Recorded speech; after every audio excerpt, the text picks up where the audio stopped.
जय हिंद दोस्तों।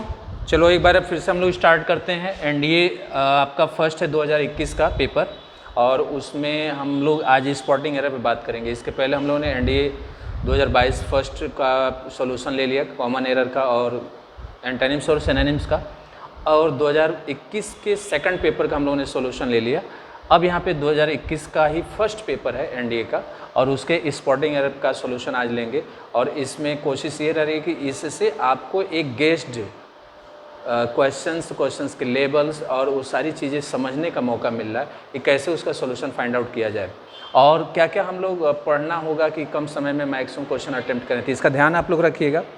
क्वेश्चन मैं सीधे बोर्ड पे अब लिख रहा हूँ और उसको देखिए आप लोग का क्या सॉल्यूशन होगा। आप लोग भी थोड़ा सा हिंट करिएगा, ठीक है? बाकी तो हम हेल्प करेंगे ही। पहला क्वेश्चन है, इसमें कॉमन एरर का आपका लिखा है, यू डोंट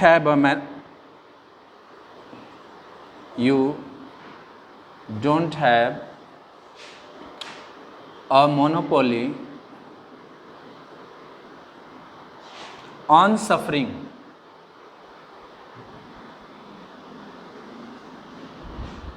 फिर उसके बाद लिख रहा है, other people don't have problems too, और लास्ट में नो एरर का उसने ऑप्शन दे रखा है। इसमें यहाँ से यहाँ तक का ए ऑप्शन बना रखा है, ये पूरा आपका बी ऑप्शन दे रखा है, और इसके बाद का ये पूरी जो लाइन है ये सी ऑप्शन बना रखा है।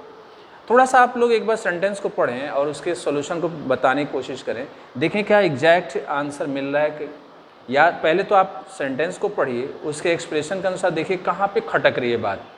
जहाँ पे खटक रहा हो, इन्फ्रेंस क्लियर न मिल पा रहा हो, उसी पॉइंट को आप पकड़ेंगे, आंसर फटाफट मिल जाएगा, कोई बहुत बड़ी मुश्किल नहीं होगी। तो एक बार आप लोग देखें और इसका सॉल्यूशन बताएं। देखें आप लोग,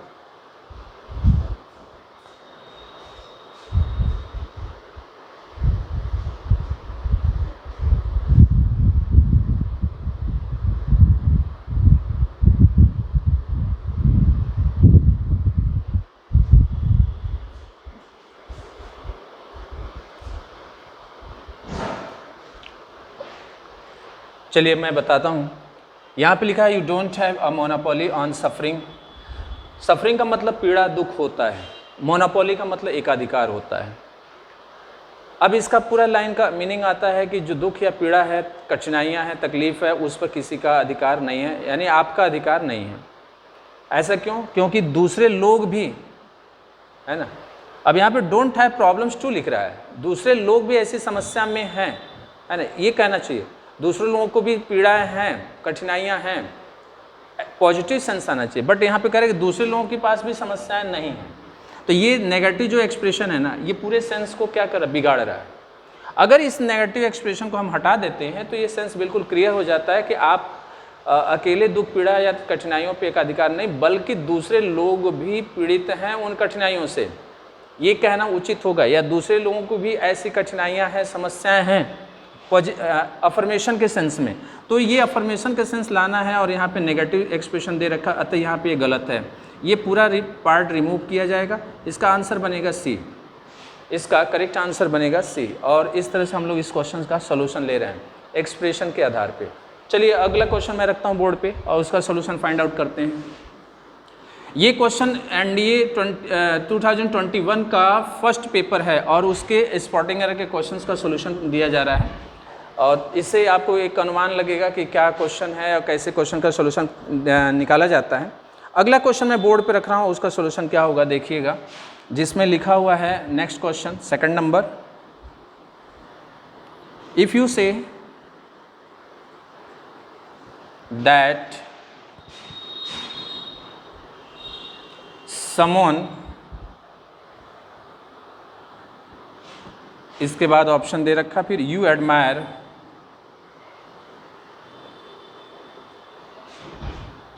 has feet of clay.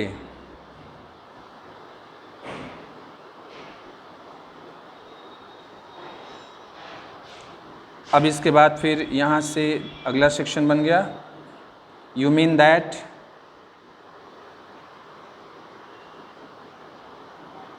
They have hidden faults, they have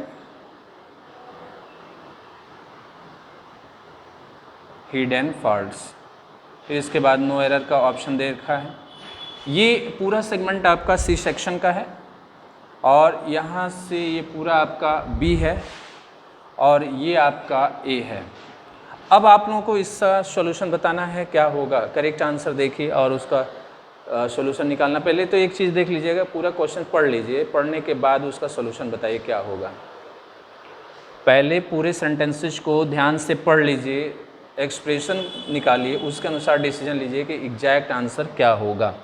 लिखा है इफ़ यू से, यदि आप कहते हैं कि समवन, कोई व्यक्ति या कुछ लोग, यू एडमायर, जिनकी आप प्रशंसा करते हैं, has feet of clay. Has feet of clay एक फ्रेज है, ध्यान रखिएगा। फीट ऑफ क्ले एक फ्रेज है और इसका मतलब होता है हिडन वीकनेस। हिडन वीकनेस, इसका ये मीनिंग आता है। ये भी आपको ध्यान रखने की ज़रूरत है। कह रहा है कि आप, यदि आप कहते हैं कि और कि कुछ लोग जिनके पास हिडन वीकनेस है, कुछ छिपी हुई कमजोरियां हैं और आप उनकी प्रशंसा भी करते हैं, इसका मतलब है कि दे हैव हिडन फॉल्ट्स, उन लोगों के पास कुछ गलतियां भी हैं जो छिपी हुई हैं। समझ रहे हैं? तो ये इसका पूरा एक्सप्रेशन आता है। तो यहाँ से यहाँ तक के एक्सप्रेशन में कोई गलती नहीं दिख रही है। सब्जेक्ट और वर्ब का भी एग्रीमेंट बिल्कुल सही है। समवन के अनुसार हैज़ लगा, फीट ऑफ क्ले लिखा हुआ, यहाँ भी कोई गलती नहीं है। यू एडमायर वहाँ भी सही है। You mean that they have hidden faults, है ना, उन लोगों के पास छिपी हुई कुछ दोष हैं, गलतियाँ हैं, है ना, यहाँ भी सही है। अगर हम पूरी बात को देखें तो पार्ट्स ऑफ स्पीच के अनुसार और एक्सप्रेशन के अनुसार पूरी तरह से सेंटेंस शुद्ध है, कोई एरर नहीं है, इसलिए यह सेंटेंस एररलेस है और आंसर बनेगा इसका नो एरर डी। इस क्वेश्चन का आंसर बनेगा नो एरर डी। ठीक है, अगला क्वेश्चन बोर्ड पे रखते हैं और उसका सॉल्यूशन हम लोग फाइंड आउट करते हैं। कहीं भी कोई कन्फ्यूजन होता है निश्चित कमेंट में आप लोग लिखिएगा, उसका सॉल्यूशन हम लोग कोशिश करेंगे आप तक पहुंचाने की।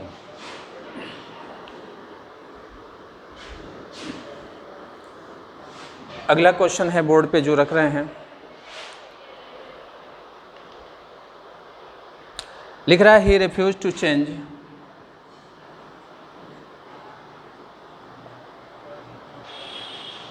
he refused to change his decision, his decision। फिर उसके बाद लिख रहा है he refused it point out, और उसके बाद फिर लिख रहा है नो एरर, ये ऑप्शन। अब इसमें ये ए सेक्शन है, ये पूरा आपका बी सेक्शन है और ये पूरा आपका सी सेक्शन है। क्वेश्चंस को आप देखें और एग्जैक्ट सेंस उसका निकालें, सेंस के अनुसार फिर उसके एरर को पकड़ें कहाँ पे है। और ये भी ध्यान रखिएगा, क्वेश्चन को जब पढ़ेंगे और मीनिंग निकालेंगे तो कोई एक ऐसा सेगमेंट होता है जो खटकता है, वो चीज़ें इन्फ्लुएंस में लगता है कि वहाँ पे कुछ प्रॉब्लम है, तो वो जो प्रॉब्लम वाला हिस्सा होता है ना कहीं एरर वहीं एग्जिस्ट करता है। तो कोशिश हम लोग की होती है कि उसी सेक्शन को पकड़ते हैं। बाकी तो पार्ट्स ऑफ स्पीच के अनुसार दिखने की भी दिख भी जाता है कि कहाँ पे क्या गलती है। ही रिफ्यूज टू चेंज, उसने मना कर दिया बदलने से अपना निर्णय।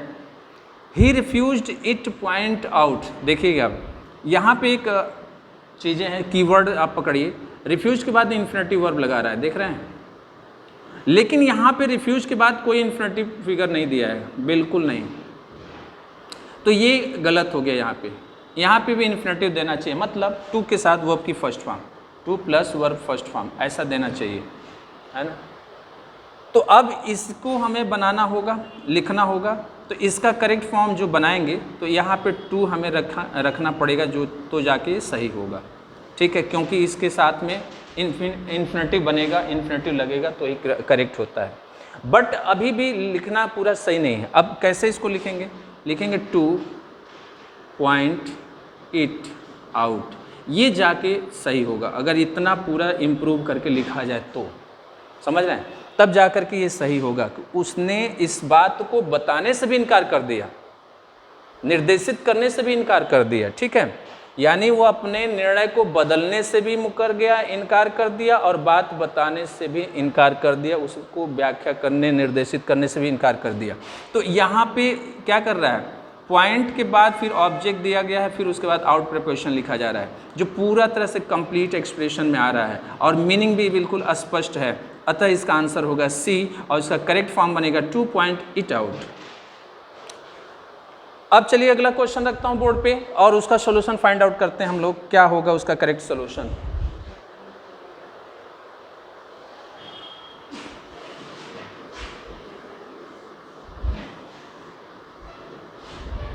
नेक्स्ट क्वेश्चन है आपका,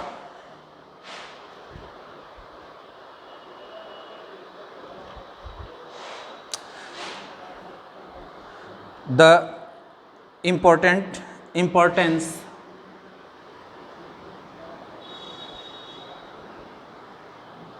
of trade in Mughal times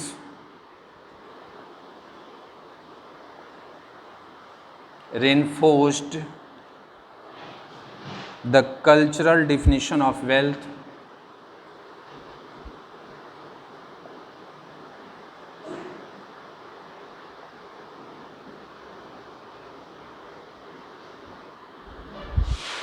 as something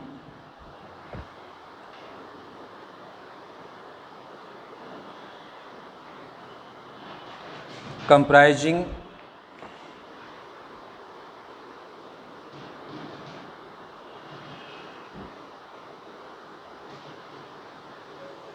of movable properties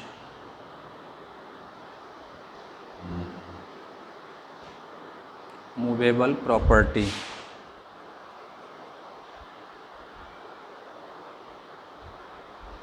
no error, D option है। इसमें जो ऑप्शन बना रखा है रेनफोर्स तक आपका ए सेक्शन दे रखा है, यहाँ से यहाँ तक का आपका ऑप्शन ए है, यहाँ से लेकर वेल्थ एज समथिंग तक आपका बी ऑप्शन दे रखा है, और कंप्राइजिंग ऑफ मूवेबल प्रॉपर्टी को सी ऑप्शन बना रखा है। अब आप लोग देखिए और इसका करेक्ट आंसर बताएं क्या होगा। द इम्पोर्टेंस ऑफ ट्रेड, व्यापार का जो महत्व है मुग़ल समय में, रेनफोर्स्ड स्ट्रेंथन, रेनफोर्स का मतलब होता है मजबूत करता है ना। The cultural definition of wealth, है ना, सांस्कृतिक परिभाषा को जो धन की है एज समथिंग, किसी वस्तु के रूप में, कंप्राइजिंग ऑफ मूवेबल प्रॉपर्टी, है ना, जो चल संपत्ति है को शामिल करते हुए, ये इसका पूरा मीनिंग आता है। यहाँ पे आप देखिए पूरा, हम अगर जो मीनिंग की बात करें तो मीनिंग तो बिल्कुल क्लियर निकल रही है, मीनिंग में कोई गलती नहीं समझ में आ रहा है। Importance of trade in Mughal time reinforce the cultural definition of wealth as something comprising of. अब यहाँ पे देखिए ऑफ का यूज किया गया है, ये गलत है। अब क्यों गलत हुआ, इसके पीछे भी एक रीज़न है। एक ट्रांजिटिव वर्ब होता है, एक इनट्रांजिटिव वर्ब होता है। कंप्राइज वर्ब आपका ट्रांजिटिव है, और ट्रांजिटिव वर्ब जब कभी ऑब्जेक्ट को कैरी करता है तो प्रेपोजिशन नहीं लेता, ठीक है।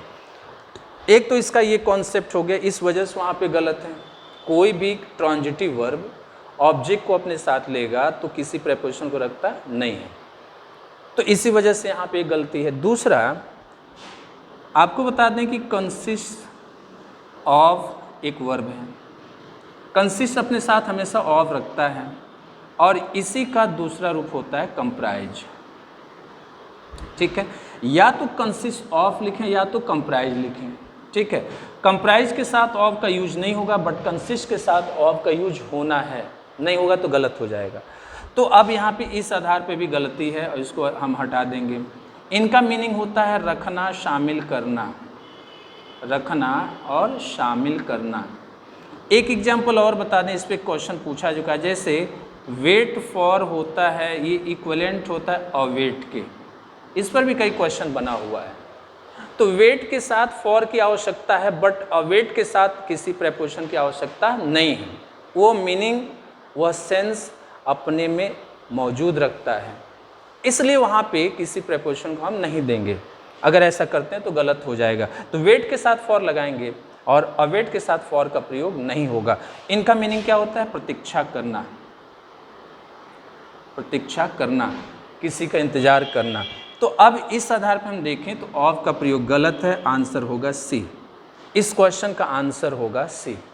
ध्यान रखिए, जो चीज़ें आपको बताई जा रही उसको भी देखिए और साथ में जो एडिशनल चीज़ें लिखी जा रही हैं उसको भी कहीं रख लीजिए, नोट कर लीजिए, ज़रूरी होता है। और उसी के बेस पर हम कुछ और भी चीज़ें सीखें जिससे कि हमें आगे के क्वेश्चन के लिए कहीं हो सके यूजफुलनेस उसका मिल जाए। तो इसका विशेष ध्यान रखना जरूरी होता है। ठीक है, तो इसको भी देख लीजिए और नोट कर लीजिए आप लोग ज़रूर। ठीक,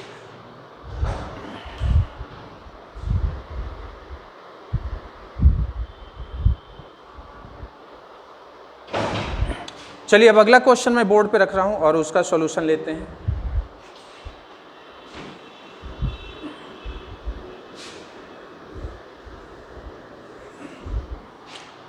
नेक्स्ट क्वेश्चन आपके बोर्ड पे आ रहा है,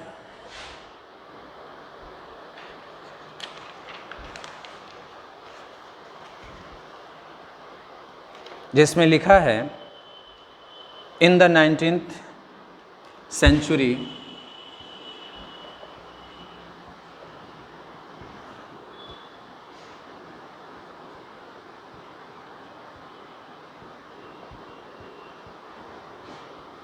most traditional scholars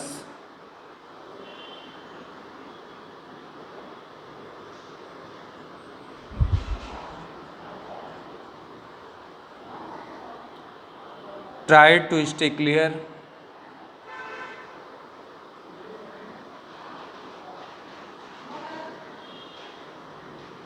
from imperial government.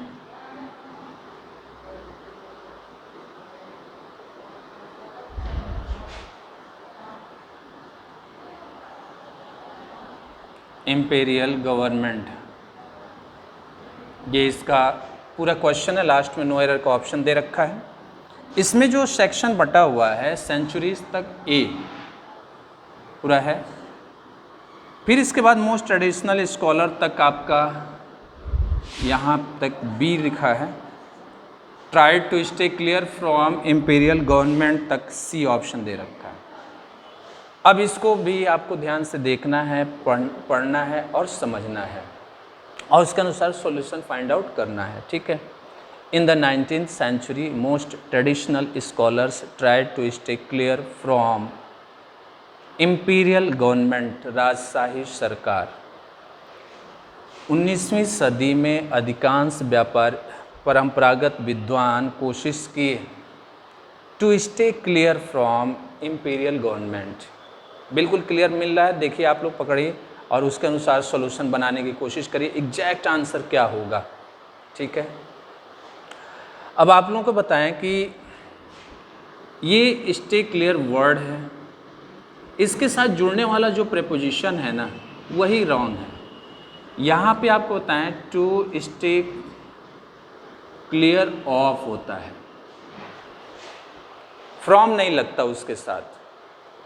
ये एक फ्रेज के रूप में काम करता है और एक दूसरा होता है टू स्टीयर क्लियर ऑफ। ठीक है, टू स्टीयर क्लियर ऑफ। ठीक है, और इन दोनों का जो मीनिंग होता है ना, इसका अर्थ होता है बचना। इनका हिंदी मीनिंग जो होता है बचना। ठीक है, अपने को अलग रखना, राजशाही सरकार से अलग रखने की कोशिश किए जो परंपरागत विद्वान थे, बचाने की खुद की कोशिश किए। ठीक है, तो अब इसमें ये जो वर्ड है ना फ्रॉम, गलत है। फ्रॉम हमेशा अलगाव की बात करता है, दूरी की बात करता है। उनके साथ साथ में हैं लेकिन उनसे कोई कार्य जो करने की होती है वो करते हैं, लेकिन बहुत निकट रहने की कोशिश नहीं करते हैं। और जब पोजीशन साथ साथ की है, निकटता की है और से अर्थ आता है तो वहाँ ऑफ का प्रयोग होता है। ठीक है, ये आपको ध्यान रखना है। आपसे जो जुड़ा हुआ है, कनेक्टिंग पोजीशन में है, वहाँ पे ऑफ का प्रयोग किया जाता है, फ्रॉम का नहीं। फ्रॉम तो टोटल सेपरेशन की बात करता है। इसके लिए एक सिंपल एग्जांपल है, पेड़ से पत्ते गिरते हैं, है ना, और वहाँ पे कह रहा है कि वह बुखार से डर गया, बंदर से डर गया, परिस्थिति से डर गया। बड़ी अंतर इन बातों में।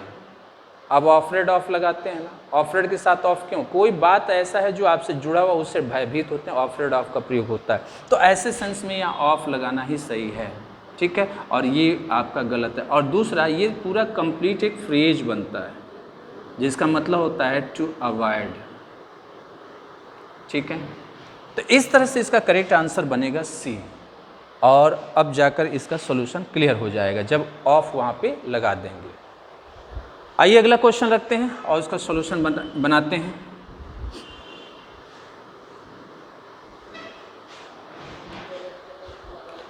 नेक्स्ट क्वेश्चन जो लिखा हुआ है,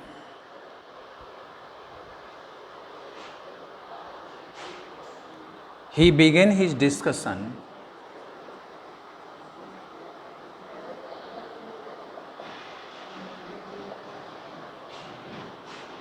by pointing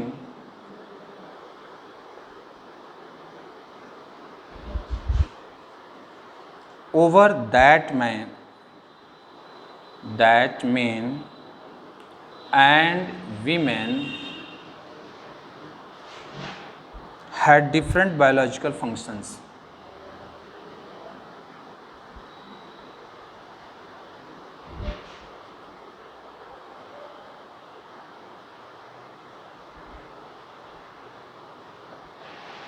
और ये आपका पूरा क्वेश्चन रेडी हो गया। इसमें जो ऑप्शन बना रखा है, यहाँ तक आपका ये पूरा सी सेक्शन है, फिर उसके बाद ओवर तक ये पूरा आपका ए सेक्शन दे रखा है, इसके बाद का ये बी सेक्शन दे रखा है। अब करेक्ट आंसर हमें ढूंढना है। इसमें भी प्रेपोजिशन पे बेस्ड कुछ क्वेश्चंस हैं, और इस बार का जो क्वेश्चन मिल रहा है एनडीए 2021 फर्स्ट पेपर का, इसमें प्रेपोजिशन के रिमूवल पे ज़्यादा क्वेश्चन दिख रहे हैं। अभी तक 3 मिले। उसने शुरू किया अपनी डिस्कशन, अपनी परिचर्चा बाय पॉइंटिंग ओवर, किसी के ऊपर नहीं, किसी पर। किसी के ओवर का मतलब किसी के ऊपर, और किसी पर, तो यहाँ पर के अर्थ में ओवर गलत, एट का प्रयोग होना चाहिए, ठीक है। Pointing at that, pointing at, जैसे pointing at me, pointing at us, है ना, हम लोगों पर निर्देशित करते हुए, दिखाते हुए उसने परिचर्चा शुरू की कि पुरुष और स्त्री हैड डिफरेंट बायोलॉजिकल फंक्शंस, है ना, अलग अलग बायोलॉजिकल फंक्शंस होते हैं, रखते थे। तो यहाँ पे जो ओवर शब्द है ये रॉन्ग है, गलत है, यहाँ नहीं होना चाहिए। ऐट का प्रयोग होगा तो जाके सही होगा। एक पॉइंट और आप लोगों को बता दूं, पॉइंट आउट होता है, पॉइंट टू होता है, पॉइंट एट होता है ना, इनका हम लोग यूज करते हैं। पॉइंट आउट का मतलब कहना, व्याख्या करना। पॉइंट टू का मतलब किसी और इशारा करना। और पॉइंट एट का मतलब किसी व्यक्ति के पर इशारा करके बताना।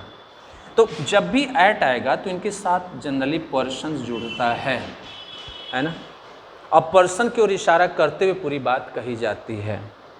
यहाँ पे देख रहे हैं कि पर्सन पर ही इशारा करके बात की जा रही है, मेन एंड वीमेन की बात कर रहा है।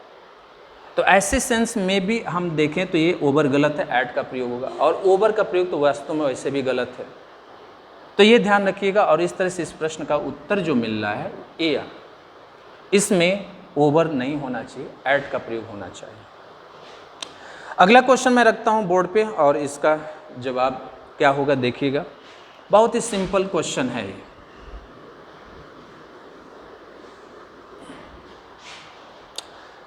जिसमें लिखा हुआ है दो ही इज पुअर,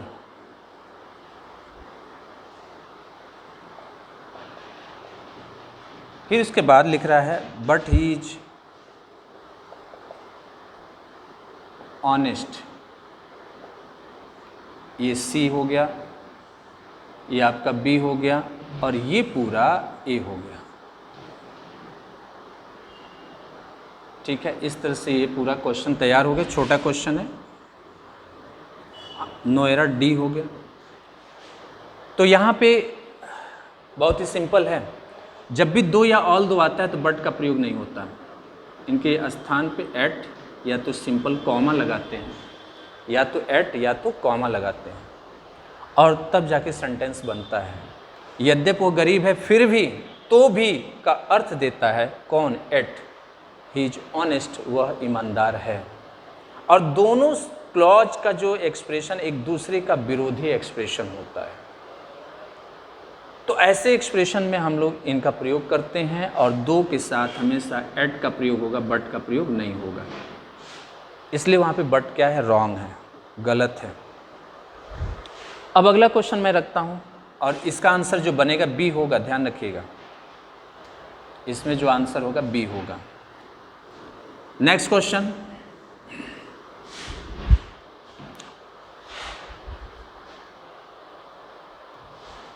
लिखा है when learning to dive it is important to relax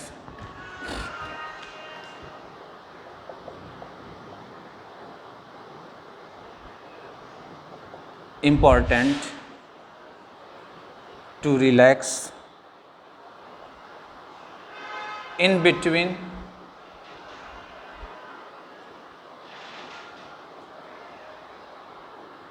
and take breaks।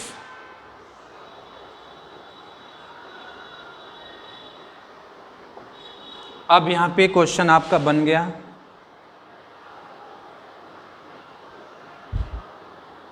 यहाँ पे डाइव तक आपका ए ऑप्शन है, इम्पॉर्टेंट तक बी ऑप्शन है और यहाँ तक आपका सी ऑप्शन है। और ये क्वेश्चन का सॉल्यूशन क्या होगा इसको देखिएगा, जिसमें पूरा लिखा है कि व्हेन लर्निंग टू डाइव, गोताखोरी सीखना, कुलाचे मारना है ना, सीखना है। तो ये महत्वपूर्ण है टू रिलैक्स, शांत रहना, इन बिटवीन, कार्यों के बीच में, एंड टेक ब्रेक्स, और थोड़ी देर के लिए आराम भी करना। टेक ब्रेक्स एक फ्रेज है जिसका मतलब होता है टू हैव अ रेस्ट, आराम करना, है ना। तो आराम करने की भी बात कर रहा है, शांत रहने की भी बात करता है, ठीक है। और ये दोनों चीज़ें सही है, कोई गलत नहीं है। वहाँ पे भी बिल्कुल सही है। यहाँ पे एक पॉइंट है टाइम एंड टेंस के अनुसार कि टू के बाद वर्ब की फर्स्ट फॉर्म आती है, एंड के बाद भी आपका वही इन्फिनिटिव वाला इन्फ्रेंस मिलेगा। अतः वहाँ पे टेक ब्रेक्स बिल्कुल सही है, कोई गलती नहीं है। आप ईट को देखकर टेक्स मत कहिएगा। ये टू के अनुसार यानी इन्फिनिटी के अनुसार टेक ब्रेक्स बिल्कुल सही है, कोई गलती नहीं है, ठीक है। तो यहाँ सी में भी कोई गलती नहीं, ए में भी कोई गलती नहीं, बी में भी कोई गलती नहीं, तो करेक्ट आंसर इसका होगा डी, नो एरर, डी। चलिए अब लास्ट क्वेश्चन मैं रखता हूँ बोर्ड पे, और लास्ट क्वेश्चन का सॉल्यूशन क्या होगा बताइएगा।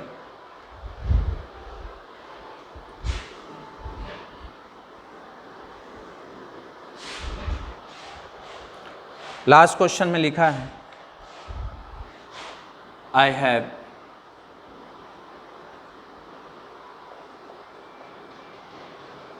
opportunity to study in America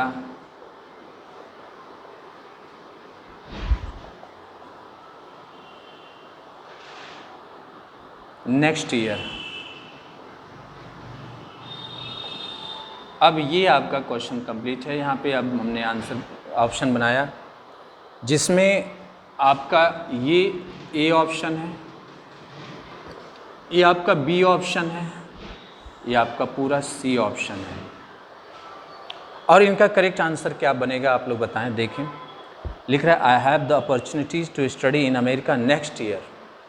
I have the opportunity नहीं, यहाँ पे आपको बताएं कि जब भी हैव, हैज, हैड के बाद कोई भी नाउन होता है जनरली, तो फिर यहाँ पे ए या एन का प्रयोग होता है, होना चाहिए। हैव, हैज़, हैड, यानी हैव वर्ब का कोई फॉर्म्स हो, उनके बाद कोई नाउन लिखते हैं सिंगुलर फॉर्म में, तो उनके साथ में ए एन का यूज होना चाहिए। ये नाउन हमेशा क्या होगा, सिंगुलर होना चाहिए, ये भी ध्यान रखना। तो ऐसे सिचुएशन में हम देख रहे हैं कि यहाँ पे द का प्रयोग किया गया जो रॉन्ग है। द नहीं होना चाहिए, यहाँ पे एन का प्रयोग होगा, यहाँ पे एन का प्रयोग होगा तो जाके सही होगा। आंसर मिलेगा ए, इस क्वेश्चन का आंसर मिलेगा ए। और उसका रीज़न भी मैंने बता दिया। हैव, हैज़, हैड, जैसे हैव वर्ब्स जहाँ हैं ए एन का प्रयोग नाउन के साथ होता है, यदि नाउन वो सिंगुलर है तो इन बातों का ध्यान रखिएगा। फिर हम लोग कल नए वर्ड्स और नए क्वेश्चन के साथ मिलते हैं। तब तक के लिए आप सबसे लोग विदा लेते हैं। जय हिंद एंड थैंक यू। कोई भी बातें होती हैं कमेंट ज़रूर करिएगा। वीडियोज़ को सब्सक्राइब एंड लाइक करना मत भूलिएगा, क्योंकि हम इस पर नई नई चीज़ें आप लोगों तक पहुंचाने की कोशिश कर रहे हैं कि आने वाले 4 सितंबर के एग्जामिनेशन में आप बेहतर परफॉर्म कर सकें। आप सभी को धन्यवाद।